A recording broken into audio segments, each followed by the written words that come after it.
Je suis de retour. Alors, on commence directement. Quand on parle de la réalisation de soi ou bien développement personnel, on se réfère directement aux psychologues, formateurs, thérapeutes qui s'intéressent à ce sujet énormément. Pourquoi? Tout simplement, c'est parce qu'il est emprunté au domaine de la vie organique, notamment la vie végétale. C'est l'image de la plante, de la fleur ou de l'arbre qui apparaît. Alors se réaliser selon ces personnes dont on a parlé, ce serait croître, grandir, s'épanouir à la manière d'une fleur ou d'un arbre. Cependant, si on analyse profondément le cas, nous déduisons que ce n'est pas la même chose pour l'être humain. Ce n'est nullement pas la même chose.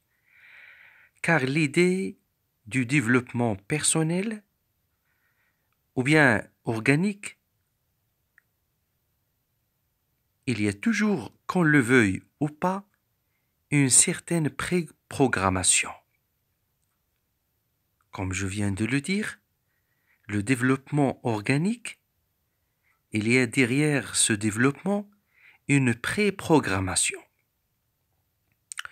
Or, le propre de l'être humain, est-ce la même chose? Je ne crois pas. L'homme, ou bien l'être humain, dépend de la liberté. Ce qui distingue l'humain des autres êtres vivants, c'est le libre arbitre. Et qui dit liberté, dit incertitude, imprévisibilité. Aucune personne ne peut savoir à l'avance ce que deviendra un être humain. C'est pour cela que M. Lacroix préfère la métaphore suivante, c'est le chemin. Il représente la personne qui se réalise comme une personne s'avançant sur le chemin, sur un chemin quelconque de la vie. Alors ce chemin est-il unique? Est-il droit? Ou bien il y a une multiplicité de chemins à suivre, à prendre, puisqu'on prétend posséder cette liberté dont on a parlé? Sachions-nous le chemin qui nous serait utile, qui nous mènera au but bien assigné?